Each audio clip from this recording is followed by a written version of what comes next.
Carissimi tutti, Sawa Bona, le docteur André Redotto depuis la cour du palais communal de Conseillon. J'espère que vous vous portez tous merveilleusement bien. Dans la vidéo d'aujourd'hui, nous allons parler d'un film qui m'a été suggéré par Plus de vie pour le juste, un film très intéressant. Et cette vidéo sera un peu longue, mais je vous assure qu'elle ne manquera pas de vous plaire. En fait, je l'ai organisé en deux parties. Dans la première, je ferai comme une présentation. Et dans la seconde, par contre, je vous présenterai une série de fragments de différents films tirés d'Hollywood pour justement vous illustrer le predictive programming, le conditionnement qu'ils sont en train de nous faire subir, qu'ils font subir aux plus jeunes en particulier, en préparation justement à ce monde-là, pour les habituer à ce monde illusoire, à ce monde virtuel que l'humanité sera amenée à accepter, à embrasser. Et toujours dans ce mouvement de rébellion contre le Créateur. Et bien entendu, c'est toujours de façon très subtile. Et donc, le film, en fait, c'est un film de Spielberg, et il s'appelle Ready Player One. Et justement, il montre très clairement, il dépeint clairement la matrice artificielle dans laquelle nous serons conduits à nous livrer tels des moutons à l'abattoir. Je vous encourage à y jeter un coup d'œil, ou au moins au trailer, à la bande-annonce. Vous pouvez également voir d'autres scènes comme gratuitement sur YouTube. Comme ça, vous pourrez avoir une idée de ce dont je parle. Donc en attendant, je vous propose de revoir très globalement le parcours progressif par lequel nous avons été sagement préparés et conditionnés à accepter cette remise en question radicale de la réalité, un pilier du satanisme, la remise en question de la réalité, à travers un processus lent, subtil et pernicieux de destruction de l'identité primordiale de l'humain. Un processus lent, subtil et pernicieux de destruction de l'identité primordiale de l'humain. Mais avant, il importe de rappeler que Spielberg, comme tous les autres producteurs, Hollywood et le cinéma en général, sont à la solde du complexe militaro-industriel mondial, à la tête duquel se trouve une élite qui, à la racine, n'a pour principale motivation que le fric et le pouvoir. Étant prête à tout pour cela, cette élite s'est mise au service d'un pouvoir qu'elle croit n'être qu'un groupe d'humains de tendance globaliste se trouvant juste au-dessus d'elle dans la hiérarchie mondiale du pouvoir. Et quoique cette élite n'ait que rarement l'occasion de de rencontrer les membres de ce pouvoir globaliste, qui sont en fait des éminences grises que vous ne verrez jamais à la télévision, les marionnettes visibles du système dont les politiciens, à côté du pouvoir militaire, industriel, etc., donc les marionnettes visibles du système dont les politiciens croient fermement qu'il ne s'agit que de simples humains assoiffés de pouvoir comme eux. Or, la vérité est que ces éminences grises qui chapeautent les marionnettes officielles sont les seigneurs ténébreux, des enveloppes charnelles dans lesquelles se trouvent des esprits ténébreux entièrement et exclusivement voués à Iblis, le seigneur ténébreux. Ces éminences grises n'apparaissent jamais à la télévision. Ce sont elles qui, usant de leviers économiques au fil du temps, ont mis à disposition de différents groupes humains ce qui servait le mieux la volonté d'Iblis, des connaissances scientifiques et technologiques dont nous sommes en train de voir l'aboutissement sous nos yeux. Aux yeux du monde, les marionnettes officielles, les idiots du système, se livrent des guerres économiques. Mais vous verrez, si ce n'est déjà le cas, que loin d'être une guerre économique, que loin d'être des guerres économiques, les principaux fléaux qui affligent notre monde ont pour principal enjeu les âmes des humains. Par la ruse, la malice et la tromperie, Iblis veut vous amener lentement à finir par renoncer délibérément à l'opportunité que vous avez de revenir vers le Créateur. Et une fois de plus, catholiques, musulmans, juifs ou autres, vos chefs religieux ne vous le diront jamais. Ils sont trop occupés à défendre leurs intérêts égocentriques qui dépendent entièrement des traditions religieuses qui sont, elles, contrôlées par Iblis. Mais ne digressons pas. La fonction première d'Hollywood n'est même pas de nous distraire en fait, mais de nous influencer, de nous conditionner, du predictive programming, un processus de propagande et de conditionnement qui leur permet également de respecter le décret divin sur la disponibilité perpétuelle de la vérité. Bientôt, nous deviendrons les nouveaux prisonniers de la caverne, incapables de supporter la lumière. En fait, c'est déjà le cas.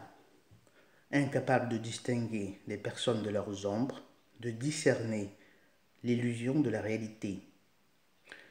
Isolés et confinés dans leurs cabines respectives à cause d'un certain virus, végétant au milieu de réseaux d'ondes électromagnétiques, les humains vivront dans un état permanent de léthargie, naviguant d'une page Internet à l'autre, en quête de la moindre occasion pour se procurer une toute petite décharge d'oxytocine dans le cerveau à travers le sensationnel des émissions télé.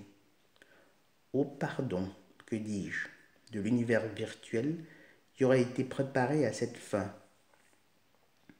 Et ce film que nous a signalé, plus de voix pour le juste, l'illustre à la perfection.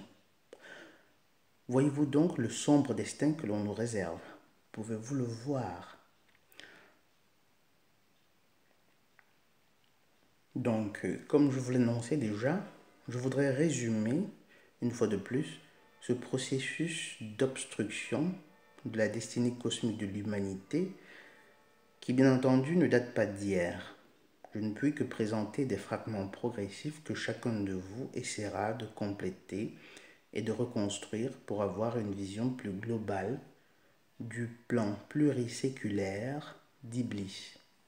Je prendrai comme point de repère temporel pour cette séquence le coup fatal porté à l'unité de base de la société qu'est la famille, c'est-à-dire le féminisme.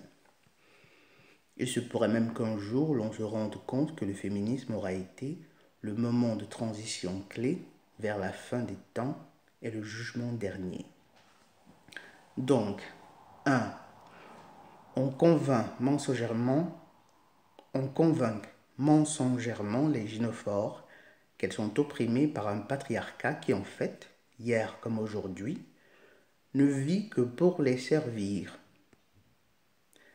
Ils ont tellement besoin d'elles, c'est-à-dire les androphores ont tellement besoin des gynophores, ils les aiment tellement qu'elles peuvent se permettre de les mépriser et recevoir quand même leur amour, l'amour des androphores. En fait, ils devraient vivre pour les guider. Mais depuis le temps, ils n'ont pas appris de l'erreur d'Adam. 2. Les gynophores abandonnent le temple de la maison, laissant les enfants sans supervision, alors qu'elles sont censées en prendre soin des enfants et manifester auprès d'eux l'instruction de leur père, son plus grand idéal. Le père lui-même devant manifester l'instruction du Créateur. La gynophore regarde ou devrait regarder vers son androphore, vers son mari, et ce dernier vers son Créateur. 3. Entre-temps, la radio et la télévision sont arrivées. Maintenant qu'il n'y a plus personne à la maison pour prévenir l'action de quelque intrus, l'État peut, grâce aux mass médias, inculquer toutes sortes d'abominations dans les esprits des enfants. Plus intéressant encore, quand elle n'est plus du genre à dorloter un petit homme qui pniche. Mon gars, focalise-toi sur ta tétine, gaffe-toi de télé et boucle-la. Maman a du travail à faire. Et garde-toi si d'aventure un jour tu oses croire que je suis un monstre que de faire cela. Et puis il n'est pas dit que je sois censé prendre soin de toi. T'as un père aussi, hein? 4. Le rôle du père est remis en question.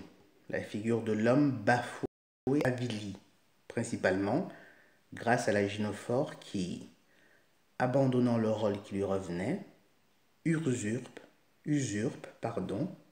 celui de l'androphore et attend de celui qui la soutienne dans ce choix, sans quoi elle n'est qu'un ogre, un macho qui ne veut pas qu'elle s'épanouisse et au besoin qui la viole depuis leur première nuit de noces. Eh oui, elles ont le pouvoir de remonter le temps. Si depuis elle n'a rien dit, c'est juste qu'elle était trop traumatisée pour le dénoncer. Et c'est de cette façon que on a des trucs comme Me Too, Me 3, Me 4. Vous savez, il y a 5 ans, je me rappelle qu'il m'avait violé parce que, entre autres, je continue, entre autres, les États ont supprimé le service militaire. Quelle folie! Mais quelle folie! Les hommes deviennent de plus en plus des mauviettes qui craignent les gynophores. Ces dernières, des viragos qui croient vraiment pouvoir rivaliser avec la puissance d'action des androphores. Aidées par le gynocentrisme ambiant, elles en viennent vraiment à croire qu'elles sont supérieures aux hommes et parfois qu'elles n'ont même plus besoin de ces derniers, qu'elles n'ont même plus besoin des hommes. À la limite, elles accepteraient quand même leurs semences, et avec leur fric, bien entendu. Mais elles n'ont pas besoin d'eux. Pauvres folles que sont ces gynophores qui voient le monde ainsi. Au fait, pardon, en fait, c'est pas des folles, c'est des possédées. 5. Toute cette confusion dans les rôles respectifs, toutes ces adaptations primaires de l'homme et de la femme mènent à une misère. Parce qu'en fait, il faut savoir que les femmes aussi en souffrent. L'homme, toutefois, a cette petite excuse qu'il n'a jamais vraiment, collectivement, embrassé la folie du féminisme. Il ne peut simplement pas le faire. Il est trop proche du Créateur. Les femmes, par contre, ont embrassé le féminisme parce qu'elles sont plus proches d'une autre entité que je ne vais pas nommer ici, maintenant. Mais je suis certain que vous savez de qui je parle. Je l'ai nommé ailleurs, entre autres. 6. Nos chers androphores se retrouvent de plus en plus seuls, sans but dans la vie, stigmatisés dans ce qu'ils sont, dans ce qu'ils ont de plus cher, leur puissance d'action. Vous savez ce qu'elles appellent toxic masculinity. En fait, c'est une tendance justement d'apprendre, d'enseigner aux gynophores à essayer de réprimer la puissance d'action des androphores. Donc, ils se sentent de plus en plus perdus. Misère sexuelle aidant, beaucoup d'androphores finissent par se dire qu'ils sont nés dans le mauvais corps. Les gynophores, elles aussi, finissent par se retrouver dans une sorte de misère sexuelle. Contrairement aux androphores qui sont si capables d'amour, qu'il leur fut donné d'en aimer plus d'une, et même d'avoir la volonté et les moyens d'en prendre soin, les gynophores, elles, sont si dénuées d'amour qu'il fut prévu qu'elles n'en aimassent qu'un seul. Question d'apprendre à aimer d'un amour avec un grand A. Si vous ne savez pas prendre soin d'un seul chat, je vous promets de prendre soin de 10 chats. Une gynophore peut certes coucher avec 50 000 hommes, mais tenez-vous tranquille, elle ne peut en aimer qu'un seul, à la fois, disons. Bref, aimer, c'est une façon de parler. Je dirais plutôt avoir une affection proche de l'amour.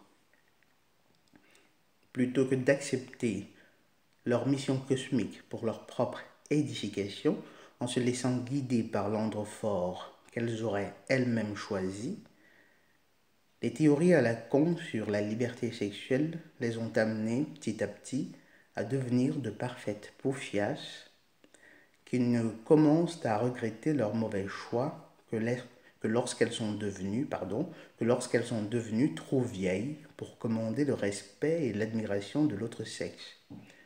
Et attention, je ne parle point des honnêtes. Aujourd'hui, la plupart d'entre elles, la plupart des honnêtes, sont plus honorables que la plupart des femmes moyennes. 7.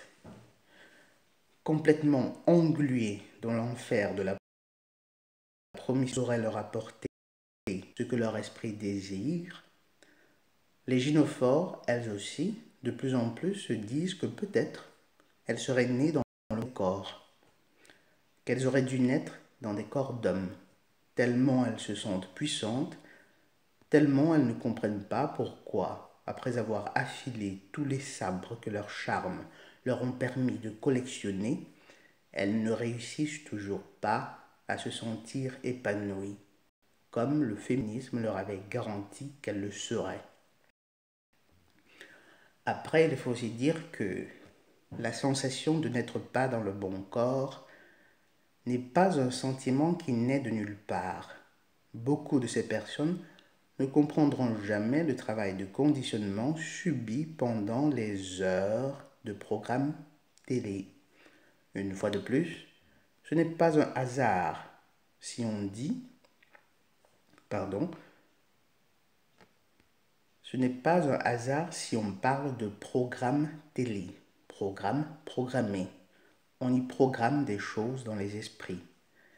Des programmations d'autant plus puissantes qu'elles se font de façon subliminale.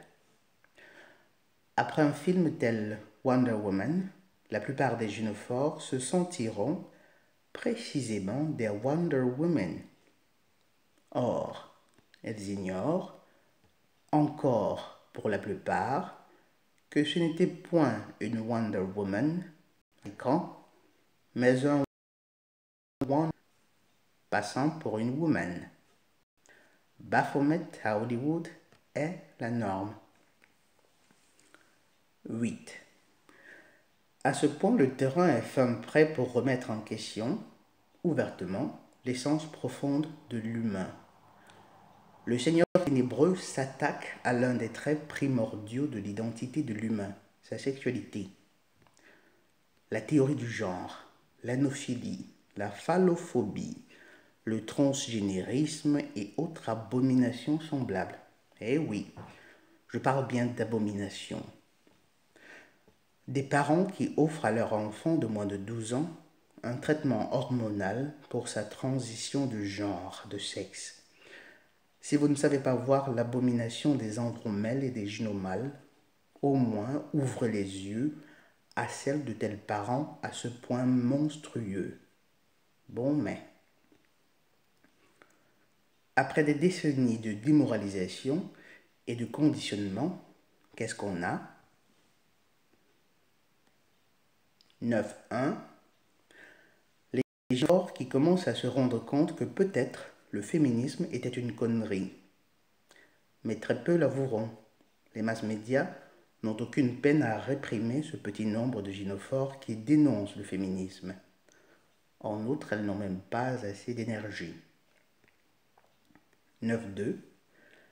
Les religions ont abruti la presque totalité des populations en leur servant une spiritualité de pacotille, comme disait Brahim un jour. 9.3. l'économie mondiale est progressivement détruite par un virus qui peine à faire entendre sa voix pour se défendre de tous les mensonges que les mass médias disent de lui. 9.4. Après des décennies de misère sexuelle des hommes forts dans une société qui pourtant sollicite en permanence leur instinct sexuel, mais qui en même temps fait tout pour les castrer. 9.5. Après avoir empoisonné l'air que nous respirons, la nourriture que nous consommons, après avoir torturé au moyen de crises économiques et de guerres incessantes, Iblis, le Seigneur ténébreux, arrivera et dira: les gars, il faut dire que c'est un monde de merde dans lequel vous vivez là. Je vous avais dit que ce Dieu que vous dites servir est un gars qui ne vous veut pas de bien. Comment pouvez-vous croire qu'il soit un Dieu d'amour s'il vous impose de vivre selon des règles qui, soi-disant, garantiraient le bien de tous? Tellement de règles avec lui, tellement de lois. Vous devez vous aimer les uns les autres, vous devez honorer vos parents, rechercher la vérité, la justice. Vous n'avez même pas le droit de vous faire un petit verre d'adénochrome de temps à autre. Et vous croyez vraiment qu'il vous aime? En d'autres mots, on vous empêche de vous livrer au stupre à chaque fois que le cœur vous en dit, et vous osez penser que c'est un Dieu aimant. Eh bien, c'est la loi du plus fort qui doit prévaloir. Pourquoi de la compassion pour les plus faibles? Pourquoi rechercher le bien de tous quand ça vous priverait de tellement d'excès? Oh là là! Pourquoi lutter pour essayer de protéger ceux qui ne peuvent point se défendre alors qu'il est si rentable de les exploiter?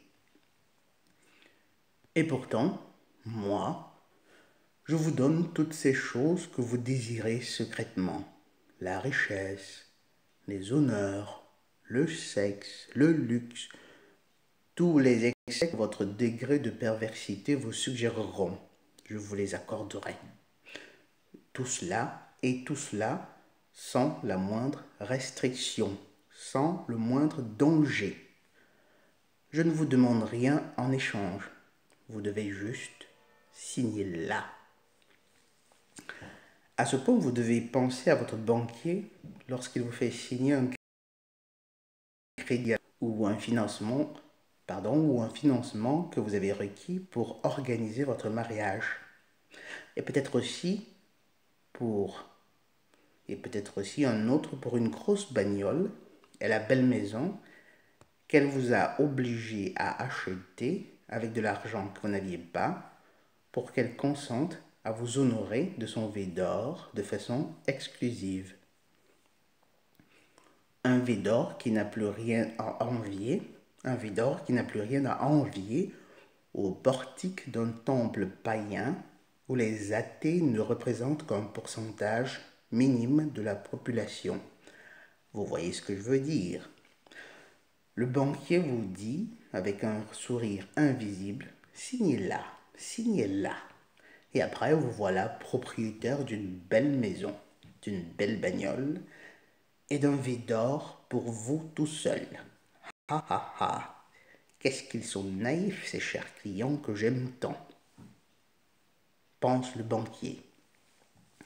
Bref, Iblis, par le truchement de ses nombreux agents, dira à l'humanité: pourquoi ne pas vous connecter à un univers parallèle dans lequel vous pourrez être qui vous voulez, faire ce que vous voulez? Vous n'avez qu'à mettre vos lunettes de réalité augmentée et hop, c'est parti. Vous voulez des nanas? Vous en voulez de vertes, de noires, de blanches, de jaunes, de violettes? Vous voulez vivre dans le luxe le plus insolent? Ceux qui pourront se le permettre feront simplement transférer leur conscience dans de nouveaux corps, probablement parmi les pires des damnés. Ils mériteront une vidéo à leur sujet. Quant aux masses qui, bien entendu, n'auront pas, dans l'immédiat, les moyens de transférer leur conscience, il leur sera possible d'accéder à cette réalité virtuelle par des puces électroniques, des nanoparticules directement insérées dans le corps. Je rappelle que la technologie existe déjà. Et voilà une humanité connectée à une matrice virtuelle, à la plus grande joie du Seigneur ténébreux, qui sourira et à son habitude narguera l'Éternel en disant « Ô Éternel, tu vois bien que tu as trop d'estime pour ces créatures. » Une petite parenthèse. Sachez, très cher résident de la commune de Conseillonne, que le diable lui-même est parfois surpris à la vue de ces humains qui ne croient pas dans l'Éternel ou dans cette entité qui est forcément à l'origine de tant de merveilles. Referme thèse. Point 10. Maintenant, peut-être que vous vous demandez, mais qu'y a-t-il de si mal à se connecter à cette matrice virtuelle de temps à autre? Après tout, notre réalité est déjà une illusion, vu que nous sommes des esprits encastrés dans des véhicules de chair qui justement sont éphémères.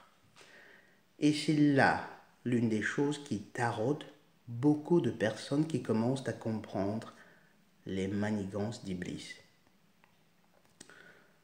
Pour ceux qui feront, soi-disant, transférer leur conscience, j'espère que vous savez déjà en quoi ils se seront fait avoir de la pire des façons. Si ce n'est pas le cas, je vous exhorte à regarder la vidéo comment Iblis réussira à damner ou bien à acquérir les droits sur les âmes du gros de l'humanité. Bref, quant à ceux qui se contenteraient d'utiliser ces lunettes de réalité augmentée et qui se demandent si au final ce n'est pas simplement comme se taper un film au cinoche, eh bien non. En fait, les lunettes pour la réalité virtuelle ne sont pour l'heure que des lunettes très sophistiquées, celles que nous avons aujourd'hui, celles qui sont disponibles, disons, qui sont disponibles au grand marché, au grand public. On est encore dans du conditionnement. Après, il sera question de rendre l'expérience encore plus puissante et plus réelle. En faisant quoi? En vous insérant des implants cérébraux. Je rappelle une fois de plus que la technologie est déjà là. Avec des nanoparticules dans le cerveau, inoculées, si possible, à l'aide de quelques vaccins, vous vivrez une expérience directe dans cette matrice virtuelle et il ne sera plus question d'imaginer l'odeur d'une rose ou de vous représenter le plaisir qu'on a à toucher une robe moulante, celle de la femme en rouge, mais une sensation réelle. Et là, nous ne parlons que de ceux qui seront en quête de... À côté d'eux, de sensations fortes, ceux qui seront en quête de divertissement, disons. À côté d'eux, il y aura aussi les handicapés pour qui la nanotechnologie sera la promesse d'un retour à une normalité tant désirée. Ces personnes croiront dans leur bon droit d'accepter cette technologie.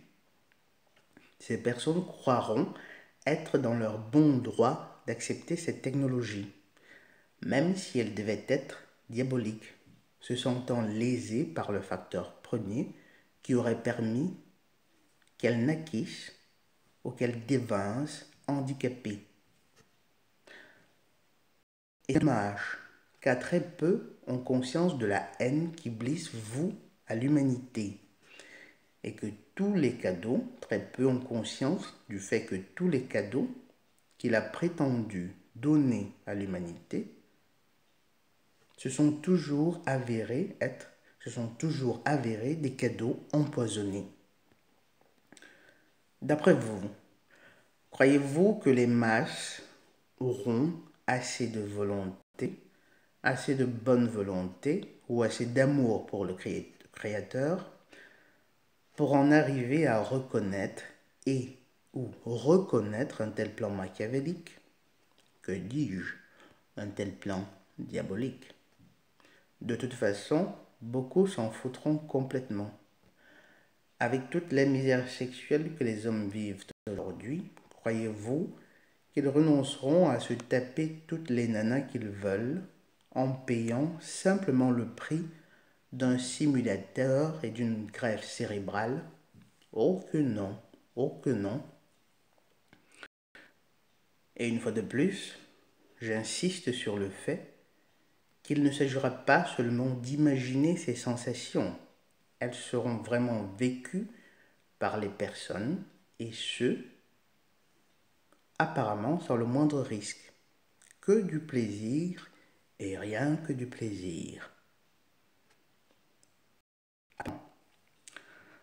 Après 1 ou 2 années d'utilisation, moi-même pour certains, beaucoup auront de la peine à distinguer la réalité de l'univers virtuel de cette matrice artificielle et auront toutes les peines du monde à s'en détacher. La négation de la réalité est l'un des piliers du satanisme, du luciférianisme. Nier la réalité, cette réalité divinement établie en signe de rébellion contre l'Éternel. Mais plus exactement, pour fourvoyer autant d'âmes que faire se pourra. Et pour que leur plan fonctionne, ils ont toujours mixé un peu avec beaucoup, mais alors beaucoup de faux. Oyez, oyez et soyez choqués. Cette réalité que nous vivons en soi est certes une illusion, vraie, car nous sommes des esprits, et si nous vivons dans l'illusion de cette réalité, c'est pour de très bonnes raisons. Cette réalité fut constituée comme un terrain d'apprentissage, un centre de réformation cosmique. Nous y payons, du moins la plupart des humains, y payent le lourd tribut pour leur participation à la grande rébellion céleste. Le mensonge intervient lorsqu'Iblis propose une illusion à lui. Une illusion à lui dont le but n'est pas de nous aider à retourner vers notre Père céleste, mais de nous en éloigner au-delà d'un seuil critique, au-delà duquel l'espoir d'un retour ne pourra que passer par une éradication totale de cette humanité pour laisser la place à une autre qui prendra encore des millénaires afin d'apprendre les leçons de justice, d'amour et de vérité qu'elle était censée acquérir. C'est pour vous avertir de ces choses que petit à petit, je comprends les raisons de mon incarnation à moi. Et permettez, très chers résidents de la commune de Consayonne, que je répète ce fait que vous devrez toujours tenir à l'esprit. Nous sommes des esprits incarnés dans un monde d'illusions.